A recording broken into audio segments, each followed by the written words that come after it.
Preview time. Daggy Barney with you. Barney's in beautiful 360p for us all. Looking lovely there. It's another one of his computers blew up. Hey, it's the same one that keeps fucking out, all right? I think it's just completely given up. All right. It's finally carked it. So the good news for Barney is he doesn't have to pedal now when he does the show. So to keep it going. But, yeah, we'll invest into something to get you going in the next few weeks, eh? Yeah, absolutely. What's Go news? and get something decent that might last 5 or 6 years. Yeah.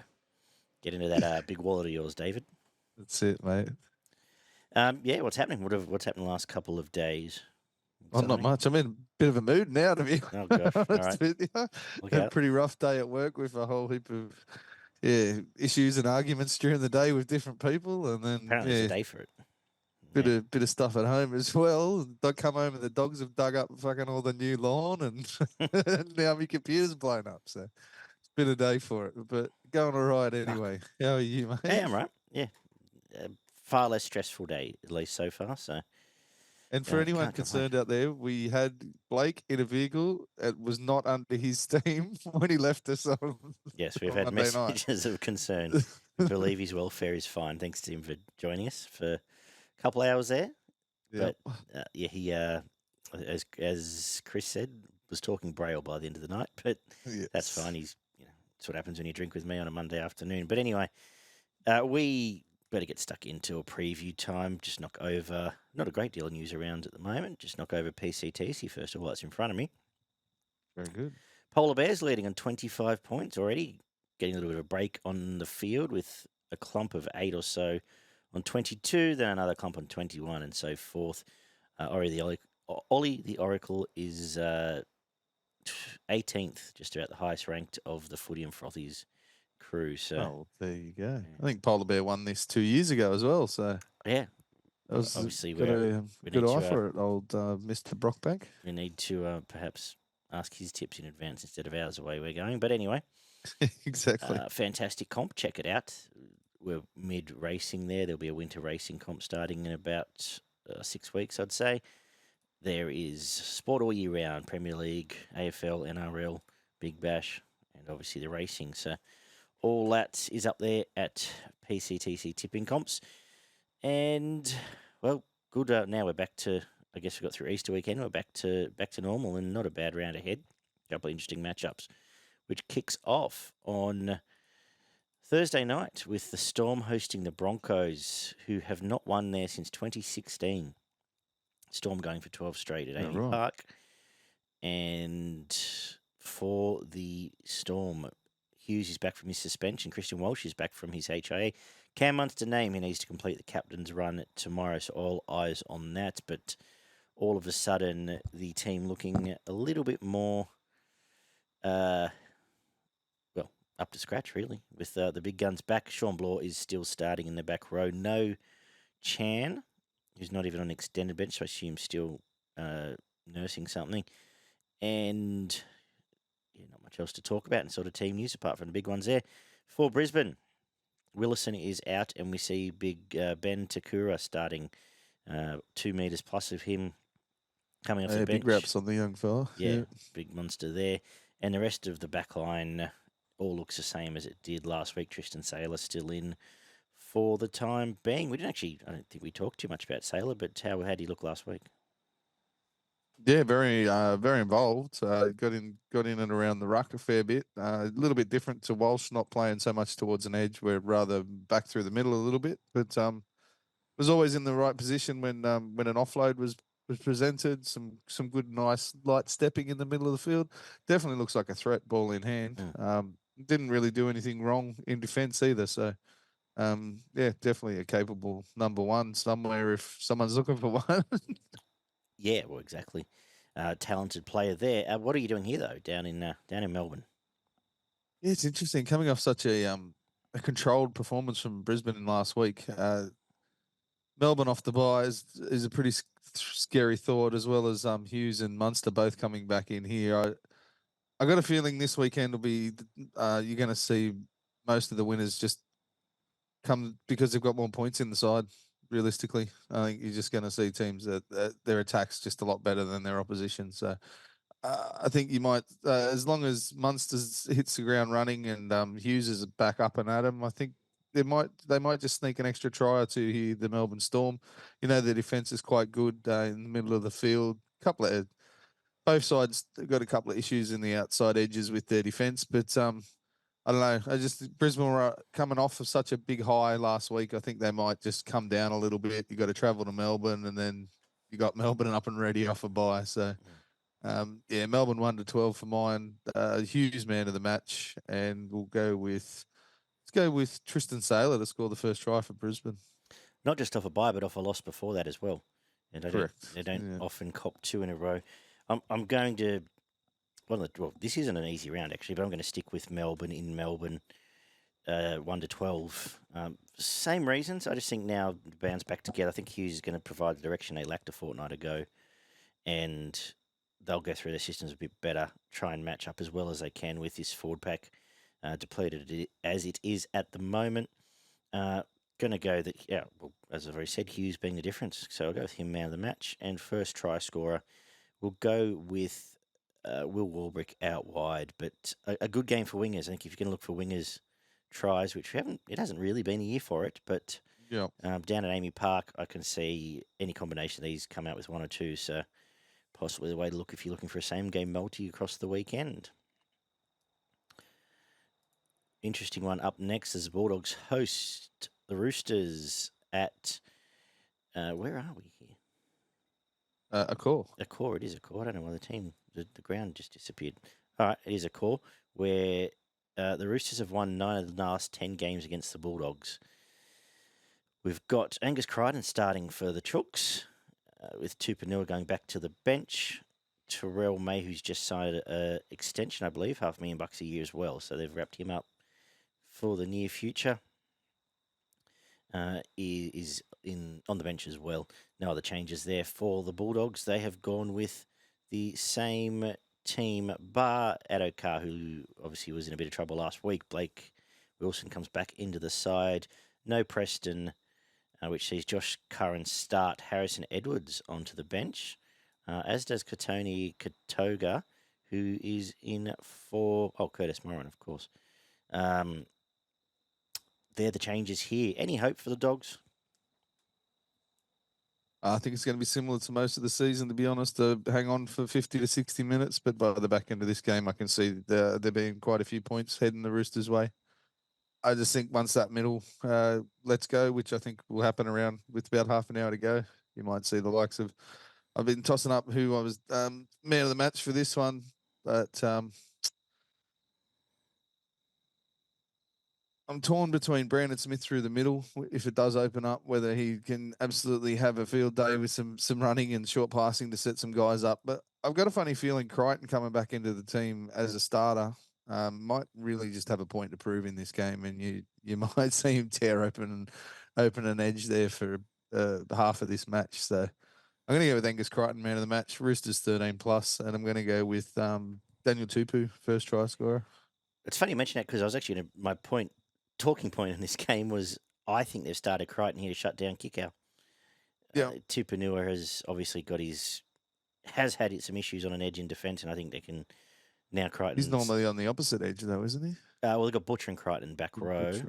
Now Crichton defends on the right. Yeah, Tupanua is normally on the left, and okay, yeah. Well, Kickout's on the left. Yeah, well, I feel like they might swap them around. Flipped. We'll see. Butcher and Crichton. But Butcher 12 would be on the right. You've confused me. Remember my talking point. It will, but I think he's going to need to do a defensive job and a bit more of the old firm here. In now they've got Hargraves, Collins, Butcher, Crichton, Radley. It looks a bit more of a tried and true forward pack. So absolutely up and I think, as you said, they'll own the middle once. Then you have May and White come on and continue to own the middle because that bench looks very slight at the moment. That all will lead up to Tedesco having plenty of field position. If they can play direct and not get stuck down too much, I think there'll be enough opportunity to do just that. And as you've made the point of Smith trying to keep them direct, we'll go Teddy man of the match, who is in fantastic form. First try scorer. Let's go with Teddy for the double, actually. A good afternoon for him. Again, I wouldn't be shocked if one of those Bulldogs, and without having studied any markets, it's always worth taking those Bulldogs wingers at a slightly exaggerated price to some other clubs to score first, because Wilson and Tracy 100%. are always in and about there. Main event on Friday night is up at Newcastle, in fact, where the Dragons, the Knights host the Dragons. We've got Jackson Hastings coming back in and Gamble out, as we sort of alluded to on the review show. We also have Gagai comes back from his being cooked last week, and Leo Thompson back from suspension. Brayley starts instead of being off the bench, which puts Crossland back there. For the Dragons, Michael Milo comes onto the bench for Sele, and that's the only change from the 1 to 17. Good game. If they turn up like last week, the Dragons should be. Yeah, Is a very absolutely. interesting clash, this one. I think the which bench offers the most in that rotation could have a big part of what happens here, because you think both teams will probably have a bit of a down spell when they do start going through that forward rotation, just due to the players that are coming off the bench compared to who'll be coming out of the starting side. But again, this is another one for mine. I just think there's more points in this Newcastle side. I like Hastings coming back. I just think that settles them down a little bit more. It's a bit more control. Whenever I see Gamble at 6, it always seems to get frantic in and around him. I know he loves diving on balls and making cover tackles and stuff like that, which is very good at different times. But I just think that control and slowing things down and making a focal point of getting the ball to Ponga in the positions he wants it will be where these two halves will combine a little bit better than what they have had the halves have for the rest of the year. So I'm going to go Knights 1 to 12, just out of respect from what the Dragons have been doing. It could blow out, but they've been super tough recently. The Dragons, it seems to be a week in, week out proposition with them. But when they're good, they're as strong as anyone at the moment, especially defensively. So 1 to 12. Ponga has to be man of the match, I would imagine. He'd be the one that's creating most of the points for this side. And I'm going to go with Tyson Frizzell, first try scorer, whether it be a short ball or a little grubber in behind for him to chase. But They love that grubber through to him, actually. Yeah, good call. Good shout. I'm coming with you. I'm going to go Knights 1 to 12 as well. I have a little feeling of a blowout, but I'm giving them the benefit of the doubt. We've only seen that once this year from the Dragons, and the rest has been pretty tough. Newcastle's been a little stale as well. Exactly. So just waiting for one of them to find their rhythm. But very interesting matchup of the centres, Bird and Sully. Jack Bird's been very good, being moved back to the centres, and two representative centres on the other side. So a good challenge there. But I'm just saying he's building into the season nicely. I'm going to go for a breakout game here for Kai Pearce-Paul, Nice. taking on a couple of these big edge defenders and perhaps owning them. Go with him man of the match. And I'm going to go with Bradman Best first try, winning that battle mentioned in the centres. I think it'll be an entertaining game. Won't be boring by any means. Could be anything. Could be a car crash, but let's see. Ponga is another one warming into the season. I think Hastings and his combination is more valuable than what we saw out of Gamble and Cogger and Ponga last time out. Then we get to the 3 o'clock game, which is the Bunnies and the Warriors, where Alex Johnston's out, which sees Isaac Thompson come onto the wing for him. Jacob Host stays in the back row. Cheekham still on the bench. No other changes there. For the Warriors, Tamari Martin is named at 6, so straight in, jumping Chanel, I guess. So to play at 6. And Chance is back, which pushes Roger Tuivasa-Sheck back to the centres. Kurt Capel out, which sees Niokore start in the back row. Aleafoa and Tavanga on the bench. I thought the Wars were really good last week, and I think I was actually shocked. If you look at the prices, you can still get about $1.80 Warriors, and that's a fantastic price. They'll beat this team up. That was an average game. Haven't had time to go back and give it some proper study against South, and as we sort of suggested, if Bulldogs had a half, I think they'd nearly all but win that game. So I'm going to go Warriors. Say they're one of the good things of the week. And Dallin has scored 24 tries in his last 20 games, is the stat here. And I'm going to go with him first try scorer because we know how diabolical that edge can be in communication, especially with another couple of changes. They've gone through, 5 or 6 different edges already this year between Kenner and the other young fella, gay guy, and someone else. So Milne was in there. Milne as well. So they're chopping and changing. I think Dallin can score first, and RTS, well, he's back, and I think he'll go looking for ball and take a little bit of pressure off Chance in his first run back and chalk up another 280 metres and a few extra points from the Daggy M tally. Barn? I'm actually going to go with 13 plus. We haven't seen a Warriors score yet, and this might be the one.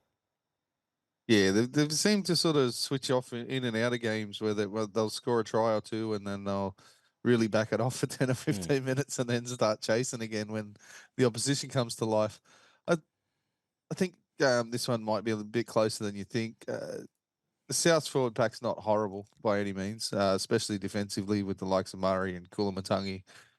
Burgess, when he's playing well, and Cook makes a million tackles every week. So I think they'll be able to slow the Warriors forward pack down enough that they don't completely own the middle of the field. And if that's to happen, I really like what I saw out of Whiten last week as well on that left edge.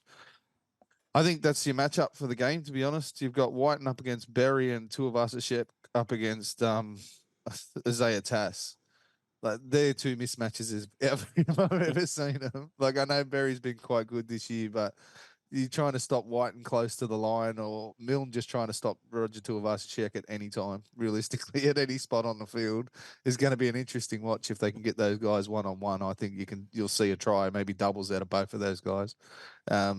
You might be looking at mid-20s from both sides, or a 30 to 22 or something like that. But, oh yeah, Warriors 1 to 12. With you with RTS, he did everything, looked so good last week, and if, as I said, get some one-on-one time up against his opposition, could make a mess of him. And I'm going to come. I was teed up to go with Whiten first try scorer. I just thought Souths might get a jump and get down there, but you've sold Dallin to me.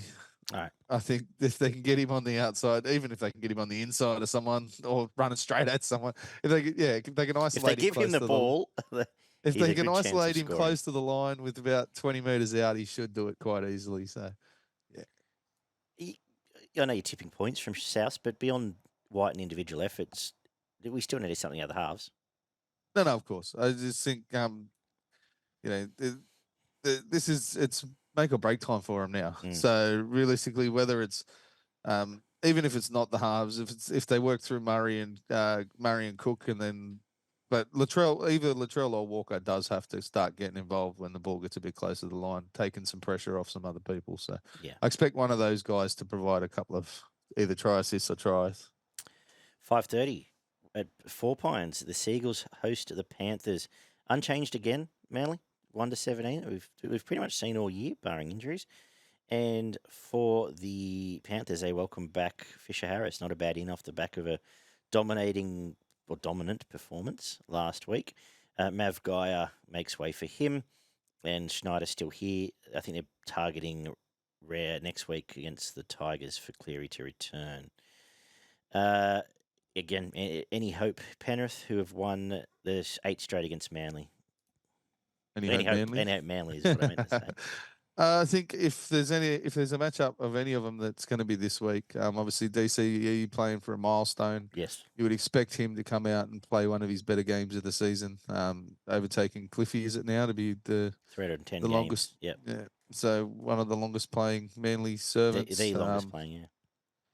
Tommy he'd be stewing on his performances from last week as well. So and this is the kind of team, with the way that they've been playing before last week, is the style of play that can upset Penrith. And if you remember that game if there is late last year, they set that real nice platform with DC kicking into the ground, lots of long kicking early, spreading the ball early, making the Penrith wingers actually have to wait for the ball instead of kicking it straight to them. So very interesting if they go with that plan again. Yeah. So, don't get me wrong, I hate tipping against Penrith, but I'm going to do it again. I did it Wow. last week and I failed gloriously, so we may go down 2 weeks in a row swinging. But I just think there was a couple of performances in these outside backs last week that were too bad to be true. DC will be primed for a big game, so will Tom. And as I mentioned, this is the getting the ball wide early and stretching the outside edges of Penrith's defence is probably the best way to try and put some points on them and make them chase, which we've said for the last 4 years is really the only way to disrupt them. But you need to put on 3 or 4 tries and make them chase, and they most of the time they still chase you It's down. easier So said than done this year. 100%. But I'm going to go with it. Manly 1-12. We'll go with DCE man of the match because of what it is, and Tom first try scorer. I can't tip Penrith. I can't tip against Penrith. No. They're just too. The last 3 weeks I've tried and I've been shown up and been very wrong every time. I'm not going to go against them again. And I think Fisher, they was so physically dominant last week, and Fisher Harris is only going to add to that. I think they'll aim up here, try to own this forward pack early, and set the same foundation they do every week. I'm going to go with Taruva first try scorer because that's their new pet play, that sweet play out to him, and it's unbelievable how they managed to isolate that defender and get him outside them every time. Yeah, absolutely. It just seem to do it 2 or 3 times every week, don't Yeah, and if there is a chink in Manly, I think we know they? Yeah, Paulo and 100%. Talau aren't exactly the competition leading tackle makers on the wings. Correct. So I'm going to go Penrith 1-12, man of the match. I'm actually going to go with Brian Tua. I think both wingers get involved here. I think he'll score a double or two, 250 odd running meters, etc., etc. And as I said, Taru first try. So that's the full house there. 7:30 from Suncorp. We've got the top of the table Dolphins hosting the equal top of the table Tigers, or 6 technically, but whatever. Who have and the Dolphins only won one of the last 4 at Suncorp. First time since 2018, the Tigers will have won 3 straight if they can manage this. For the Dolphins, Max Plath out sees Ray Stone come in the starting side. They drag Kenny Bromwich back out of the cupboard to roll him out. And the rest looks pretty much, what you'd expect there. No Galvin sees Jaden Sullivan named to start. Latu Fainu comes into 14.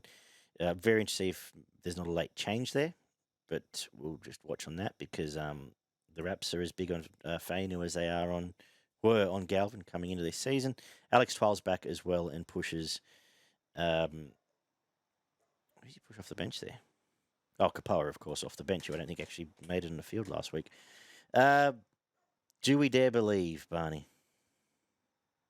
I'm not going with you this week. Okay. I did last week and I didn't the week before. But what do you do? I just think Parramatta just struggled to score points whatsoever, and you ended up getting you got as close as it did at the back end of the game. I think this is a team that will quite happily score.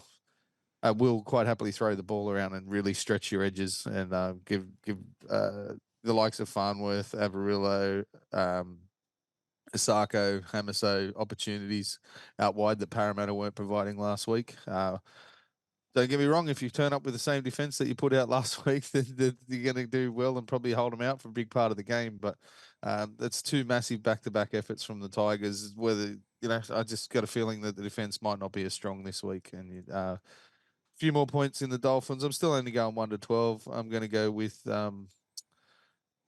Nikorima as man of the match. I think you might see him freewheeling out the back a little bit and setting up some points for the Dolphins. And I'll go with Farnworth for the first try scorer. 5-day backup as well is slightly concerning. On the back of, as you said, 2 hard defensive efforts. Now a short backup from the Monday to Saturday. And Galvin out, I think, is quite big, especially with Sullivan coming in. Well, the amount of has defensive shown work, very little at the moment. It's that young kid's been making 20 odd tackles and not missing any as well. Yeah, he's missed 1 all year, I believe. Yeah, 3 performances or something that he's played. So. Amazing. So, I agree. I'm going to dare believe though. So no, as you should. I've loved the effort so far, and going to go Tigers 1-12. Look, I'm scared of the Dolphins. I'm scared of the fact they've got pace and probably more pace than Parramatta. Does the Tigers scrambles able to shut down a lot So of much more pace that than Parramatta. semi-broken field stuff, whereas I think Hammers and Herbies and Avarillos are going to make more of that clear air, all things being equal. That said, there's points in the Tigers this year which they haven't had for Bring it 2 or on. 3 years. You're So, going well. You've been busting open the middle of most teams that yeah, you played exactly. against. So, looking forward to the forward clash. I think Stefano's been outstanding all year, and I'm going to go for him man of the match if we are to win, because I think if we are to nice. win, it's going to be through the middle and just try and really stop. If nothing else, we do have a bigger forward pack than what Absolutely. the Dolphins are bringing here outside of Bromwich and Flegler. So, going to go that way. First try scorer, I'm going to go with Azarko because I am not sold on Junior Tupou's defence, and it's been found out a few times either a kick or being able to isolate that edge a little bit. So we'll go the Zarko first try. Nervous, but we'll just cross our fingers and hope for the best.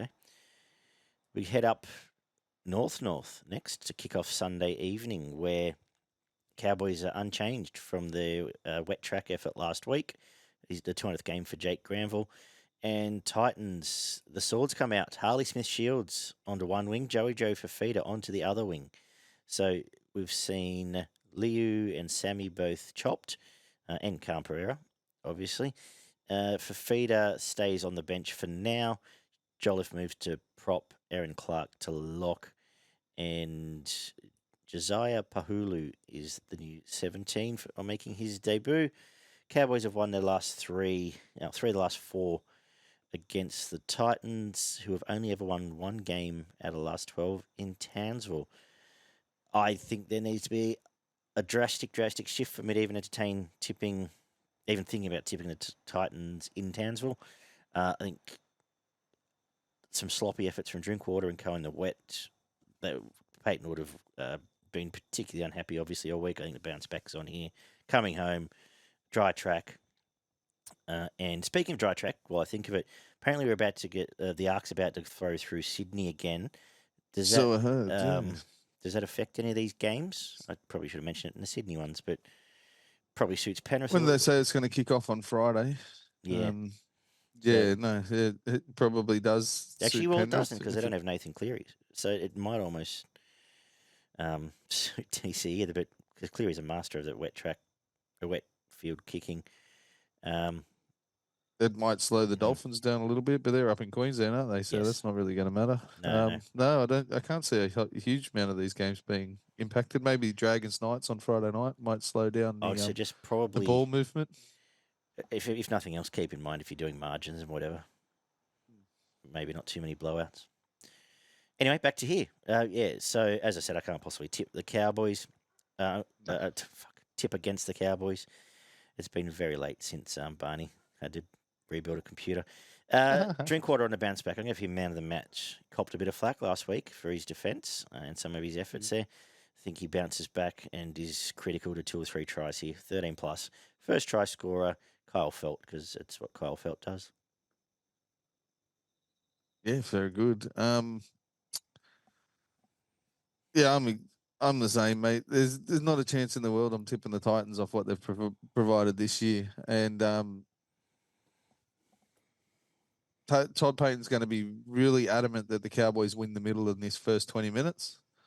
And if they can really get the Titans on the back foot through the middle of the field in 20 minutes, this could be up in near the 40s and 50s score line by the back end of this game. Because if they dominate the middle early, they've got the strike on the edges. Tuolagi, Val Holmes, Drinkwater, Felt on the other side, Labert as well, who looks like every bit of an attacking first grade center. So yeah, I can see points coming thick and fast at in some sort of 15, 20-minute patches of this game where the Cowboys really lay on some points. So going with you, generally when that happens, it's Drinkwater that's got his hands all over the cutout balls or the short passes that provide that kind of stuff. So Drinkwater, man of the match. And I'm going to go either Val or Tuolungi. I'll go with Tuolungi on the left edge there for the first try score. Beautiful. And we're going to wrap up with... Cows 13 plus. Yep. Raiders host the Eels from down there. GIO. Interesting game, actually, more I think about this one. For Canberra, Mariota comes into the side for Hosking being out. Still no Whitehead. And he's not even on an extended bench there. For the Eels, Bailey Simonson is back in, Harper out, and Wirimu Greg is back into the 17 for the first time this year, with no Brendan Hands in the 17.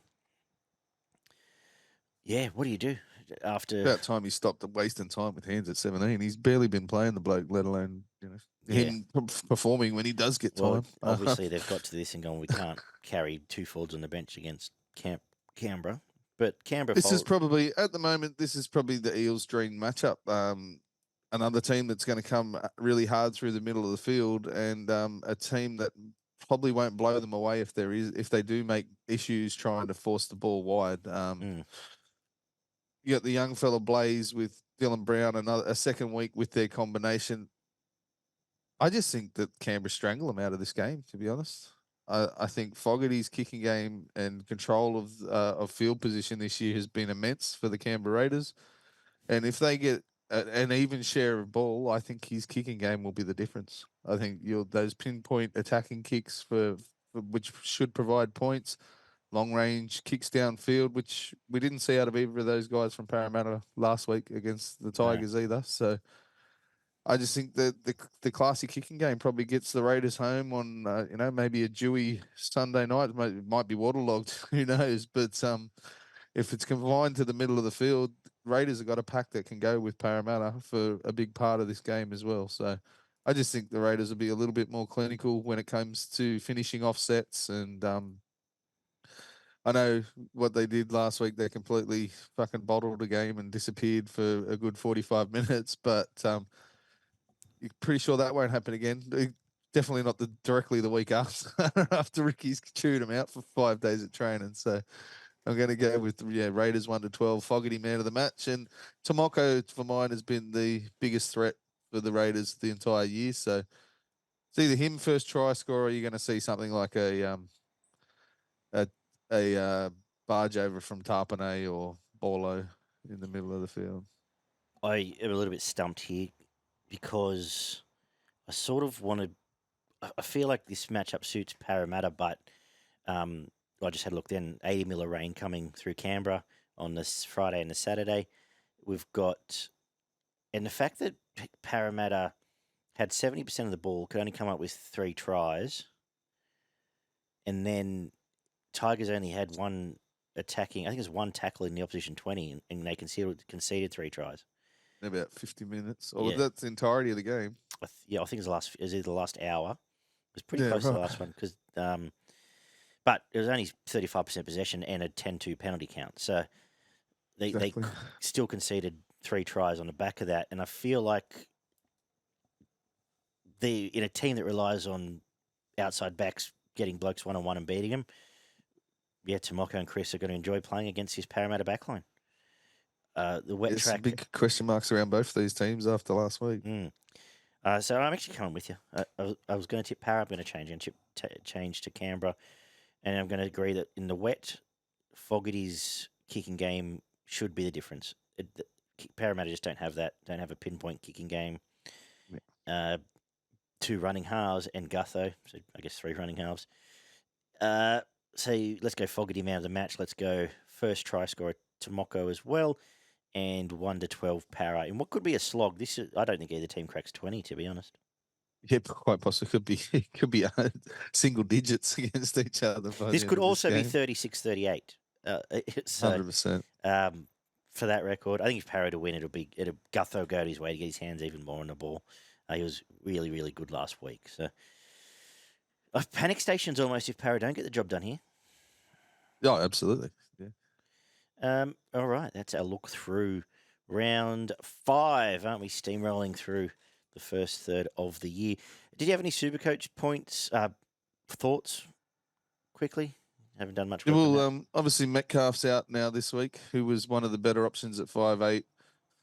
Munster back this week. There's a question marks around whether Dylan Brown owners are probably a bit concerned as well with some money leaking out of him recently, and the break even's pretty high as well going into this week, and I suggest the week after. So don't be surprised if you see a lot of people jump straight to Munster here if they've got the spare cash to be able to get there.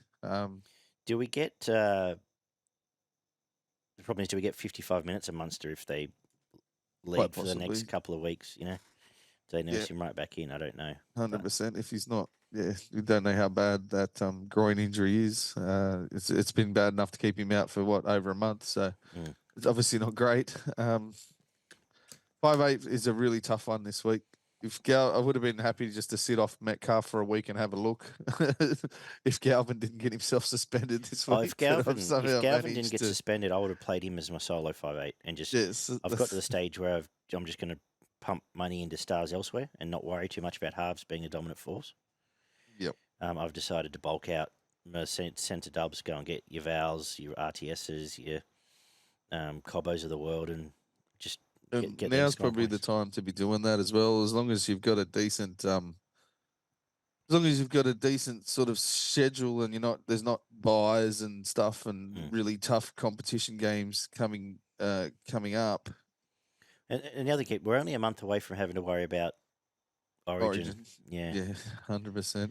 But this is the time where you're like the better teams. Their attack should start clicking now. There should be the games where you're going to end up with points in the outside backs. So it's probably a pretty good time to go and bulk up your centre wing if that's an option for you. Yeah, and then I'll turn. So at the moment, I'm looking at Strange and Galvin in my halves. I'm probably just going to cop it, or I'm thinking maybe moving Brooks back there and get Reynolds. At least he's Origin proof, and God, he was fantastic last week. So, but fullback's been a big bone in contention this year. Unless you started with two sort of mid-range or lower-range players, you probably lost a little bit of money already at fullback. Or Teddy. Excuse me. Teddy and Pappy were probably the ideal combination going into this year, to be honest. Pappenhausen's due for like an 80 or 90 grade upgrade this week. So and if you his mates being back, it will only help. Absolutely, and if you're looking at him, this is probably the week to jump on. Otherwise, it's going to get harder and harder to get hold of him after this week. The Tigers price change kicks in. It kicked in last week. I did too. Yeah, but Appy's making money. Seyfarth. Columns due for a big upgrade. And Seyfarth, as we said, has got a -20 break even. So Fainu's another one in that Tigers squad. The likes of Jack Bostock is due for a massive upgrade as well. So at the moment, sitting at just over 400k is probably a really good option if you don't already have him in your side. I'd imagine a lot of people do, but he's going to be up over 500 in a week or two. So again, another one that it gets a little bit harder to chase these guys if you're not grabbing them now. You mentioned Pappy. If you wanted to try and save some money, Liam Henry's back to the bench now, which is a bit of an issue, but a lower price forward that's been putting out some decent scores. But Fisher Harris coming back in is a bit of a worry. Yeah. There's a few sort of guys here with low break evens that aren't really that relevant going past sort of the next couple of weeks. But the likes of Guy Pearce-Paul, this is probably the week to jump on if you don't have him and you want to go again. It'll be up around the 500 next week and pushing past that.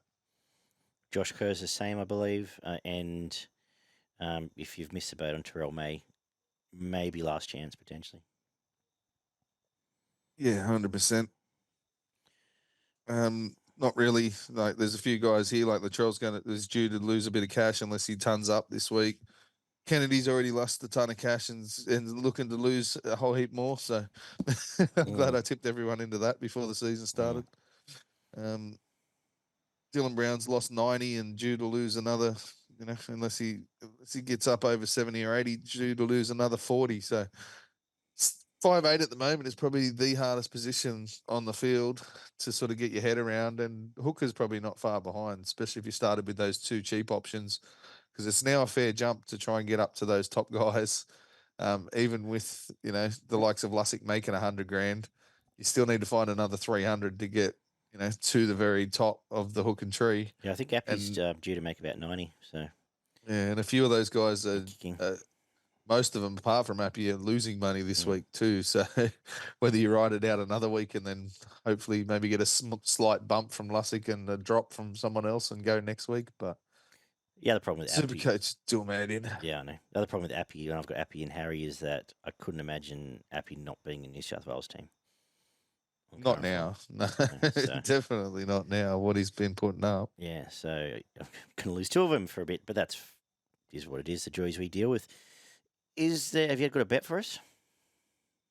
I don't have any prices, so I'll get them as we fly through. Yeah. Have you got? I'll go first if you want. One or more, or Yeah, no, I'm just going to go all 100. I need to get a win here. I'm going to go all 100 don't we all? on.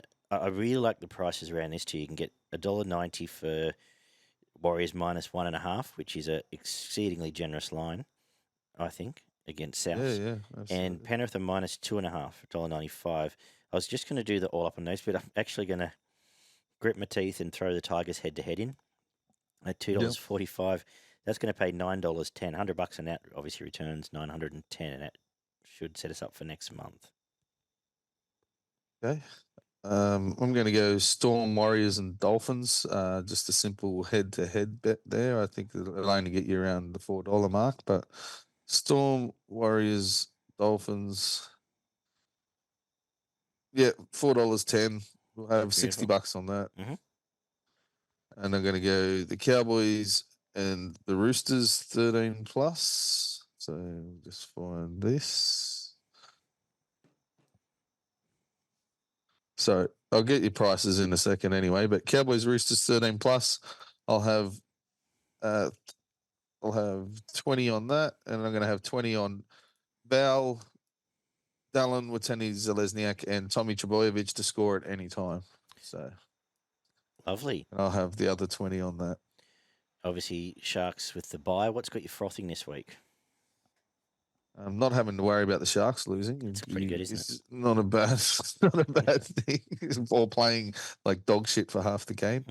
Well, the Rabbitohs Warriors this Saturday is probably the pick of the weekend. You got three pretty quality games there. I dare say most of them will be pretty evenly matched for big parts of it, and some real interesting matchups, especially in the outside backs for all three games. So Super Saturday for mine. Yeah, I agree. I'm really looking forward to seeing that the Penrith game. Obviously tomorrow night, seeing the full strength Storm against Brisbane, who are coming off a big high.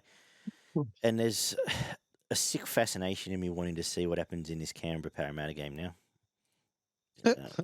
Because if nothing else, it's going to give us something to talk about next Monday. But that covers us off, Barn. Very good. Thank you. I'll let you go and get that lung out of your throat. And we will be back next week, probably Monday night again, to look at what went wrong and what went right and talk about all of it. And check out, I'll leave some feedback below in the comments on the YouTube. Find us on Spotify, of course. And have a lot of fun this weekend. We'll talk soon, guys. Good night.